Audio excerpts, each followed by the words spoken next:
Welcome to Mail Time, Suresh Venkat. Here's wishing all of you a very happy Diwali. Now, the festive season has always been a big marketing window in India, but it's especially lucrative for chocolate and confectionery maker Mondelēz. The owner of the Cadbury brand has once again gone all out to market its portfolio as an alternative to Mithai. To know more, we are in conversation today with Anil Viswanathan, who recently served as the Vice President of Marketing at Mondelēz India and has just been elevated to Managing Director of Vietnam, Southeast Asia at Mondelēz International. So, joining us from Ho Chi Minh City, let's get ready to melt with Anil Viswanathan. Anil, let's start with a basic marketing question. How much does the festive season contribute to your revenues? Suresh, the festive season plays a big role in our overall business. There are two parts to it. One is the festive packs. The festive packs roughly contribute in the double digits, early double digits, whereas the overall business also sees a significant uplift during the festive season. Primarily because linked to the festive season is the overall buoyancy towards impulse, towards indulgence, towards treats. So all our regular packs also see a significant upswing during the festive season. And we say our festival season begins right from the time it starts raining, so pretty much around Rakhi through the entire festive season. So quarter three, for us, we're a Jan to December company. So quarter three and quarter four leading up to Diwali plays a very pivotal part of our business. Right, so India is half the year is the festive season.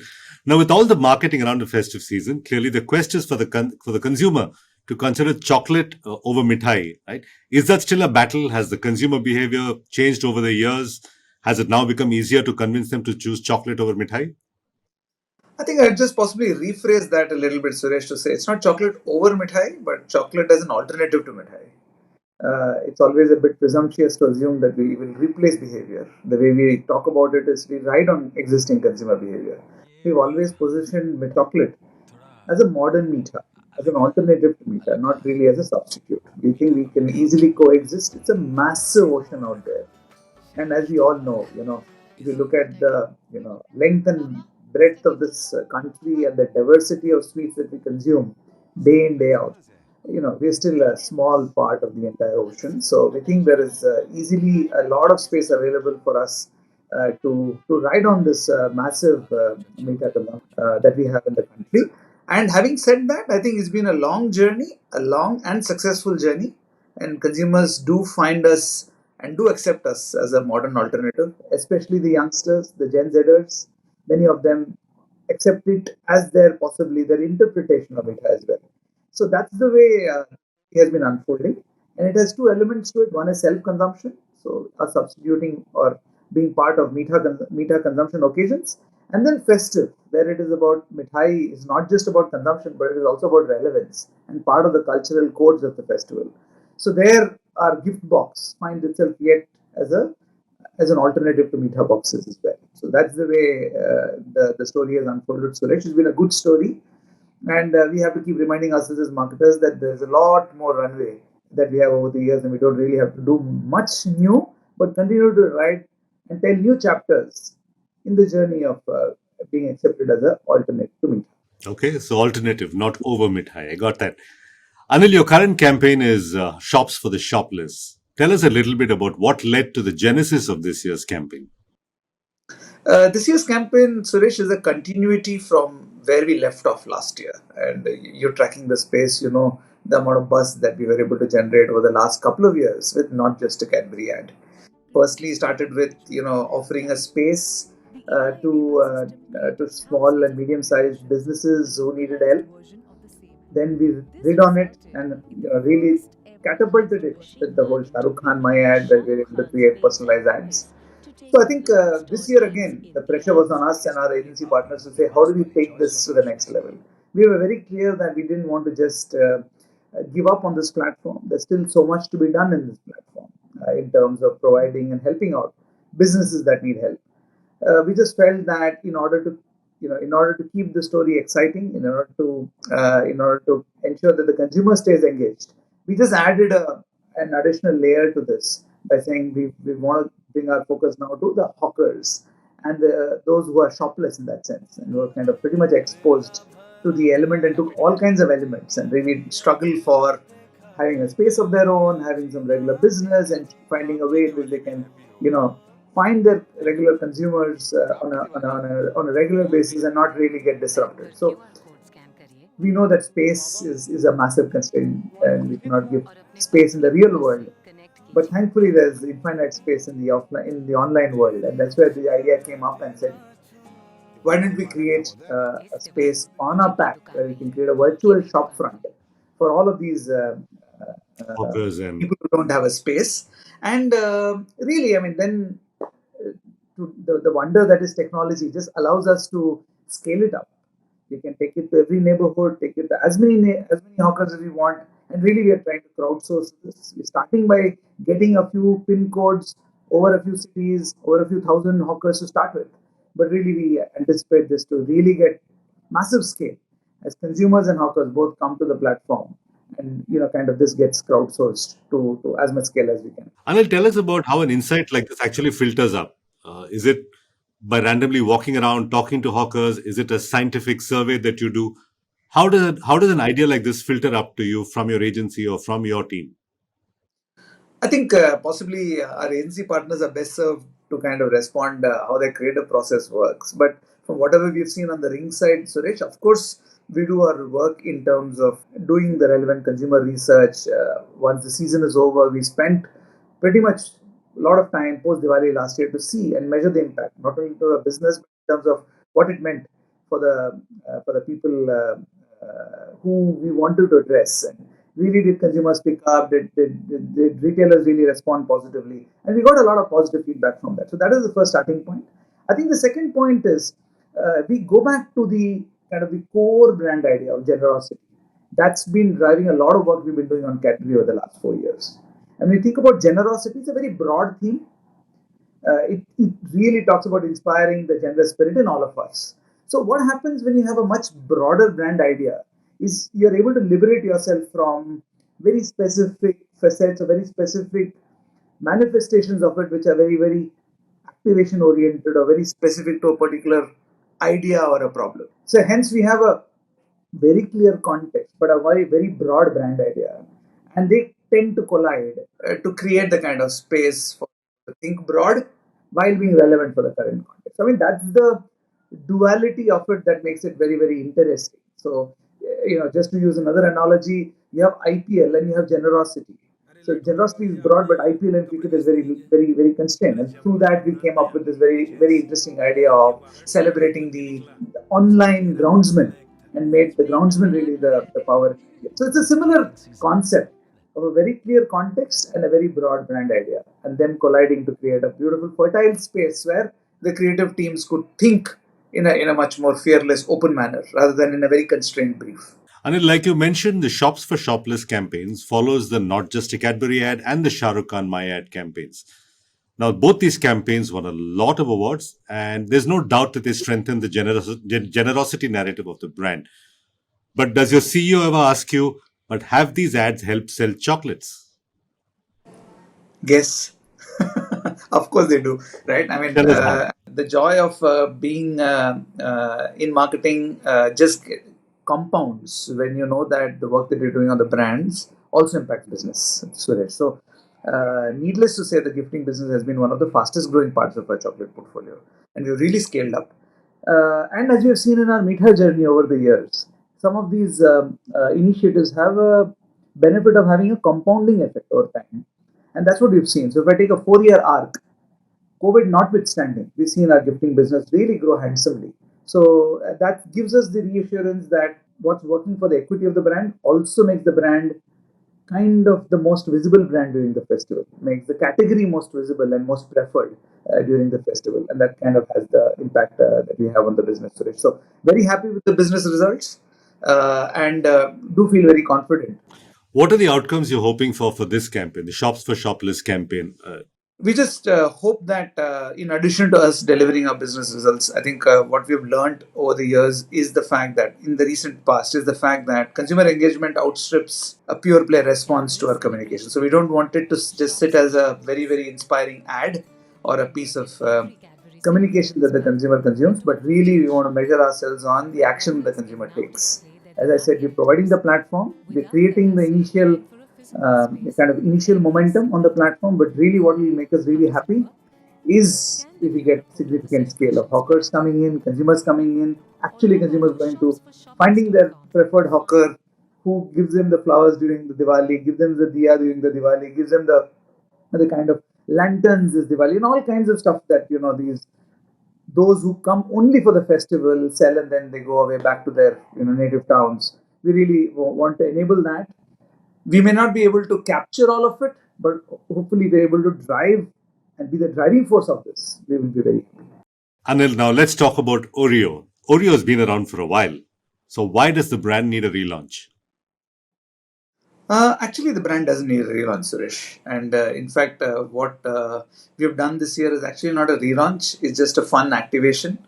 And it goes back to, again, the brand is all about staying playful. So while on the side of Cadbury, we have the purpose of generosity, which is about making the world a bit more generous and get people to be generous to each other. Oreo is all about creating the playful spirit. And in a very playful twist, this year, as we were thinking of what we can do on the brand in terms of creating something playful as an activation, we hit upon the fact that Oreo was launched in 2011 and India won the World Cup in 2011. And that became the germ of the idea to say, okay, did our launch have anything to do with India winning the World Cup? Because that hasn't happened again since. And the agency came with this wonderful idea, Legonet came with this wonderful idea to say, okay, what if we relaunch? Could that be the lucky talisman behind us dreaming to become winners again this year? Every World Cup year brings a lot of anticipation, as you would know. And I think we want to ride upon that. And all of us who are cricket fans have our own quirks, right? Have our own superstitions. The favorite seat, the favorite time, the fact that we shouldn't move, we should hold our hands when Sachin bats, and all Don't of those change things. your TV position on the day of the India Pakistan match. Absolutely, absolutely. So I think that is the very simple, interesting Indian human insight that we wanted to ride on. And finally, we would be able to pull off such an activation only if you have a face who could give us the credibility, and that's where MS Dhoni came. I mean, the way he took it up and the way he's brought it to life has really given us the wonderful platform to bring out the playfulness of the brand and really trigger the spirit for the World Cup, which is now picking up with every passing day. And what are your objectives for this campaign, both in terms of brand and sales? I think, as you know, biscuits is a very different category. It's a category which is on a monthly grocery basket. You need to, month in, month out, you need to excite consumers and get people to buy your brand over the other brands. Oreo has been driving penetration over the last few years, and Oreo penetration is growing dramatically. So more and more households are buying Oreo than before. And we really want to do that. We want more households to pick up Oreo. We have this beautiful kind of collector edition 14 embossed cricket cookies. So we want to create that excitement for people to try it out. And we just really want to scale up the brand volumes by entering new households. And whenever we have an exciting new activation like this, earlier this year we had a beautiful partnership with Stranger Things and Oreo Red Velvet, where we saw again a lot of excitement being generated. I don't know whether you're aware, Suresh. Despite the fact that it's just a 10-year-old brand, just recently Kantar announced Oreo as the most loved FMCG brand of the year. So that's the kind of equity it enjoys. So this activation rides on the equity to drive business and more penetration for the brand. Right. Let's now talk about data and technology. As a portfolio of brands, you're clearly bucking the trend when it comes to digital and tech integration. Examples: NFTs for Cadbury Gems, QR codes, geolocation for your Shah Rukh Khan ad. Give us a sense of your MarTech strategy for your portfolio. I think I would call it as a journey over the last 5 years, Suresh, where we started from acknowledging the fact that digital is important for us. That's where the consumers are, and then being on the medium, to then riding on the medium and not just using it as a reach or an awareness medium, but really figuring out how do we make ourselves available in the medium in a meaningful way for the consumer, so that consumers are not consuming our content passively, but really engaging with it, right? And then we moved on to the journey of personalization. Digital allows us to be able to deploy personalized campaigns at scale, and we had a whole journey around personalizing messages at scale. Today, close to 60% of every impression that we serve is personalized from the portfolio of Cadbury brands. From that journey, in the most recent last 18 months, we've actually accelerated further on and set up a completely dedicated consumer digital practice, which focuses on full funnel consumer journeys, collecting and building own media platforms through which we get rich consumer data, which we then further use to know our audiences well and personalize messages even further.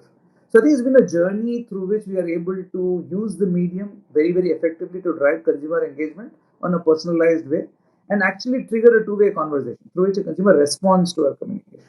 And we found both from a purpose-led standpoint or from an activation-led standpoint, the power that we are able to unleash when a consumer engages and responds is manifold than just consuming our content passively. So that's been the MarTech journey.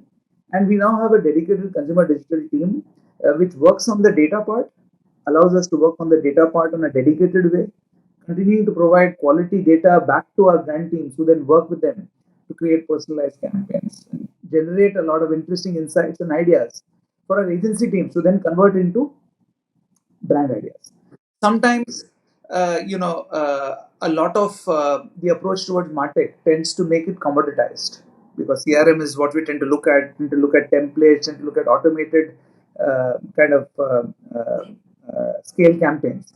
But in our case, bringing the data back to the brand teams and allowing that to come back to the brand idea for the agency teams to then say, okay, what do I use? How do I combine the brand idea with the data?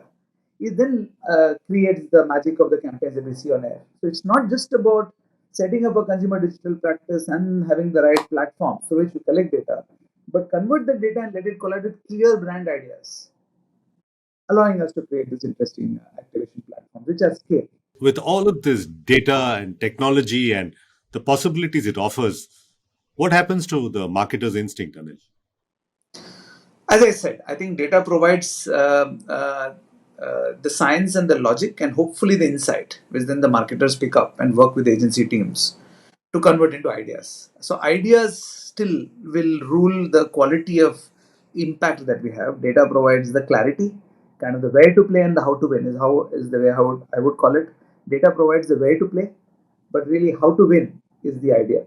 So I think it's a combination of the two.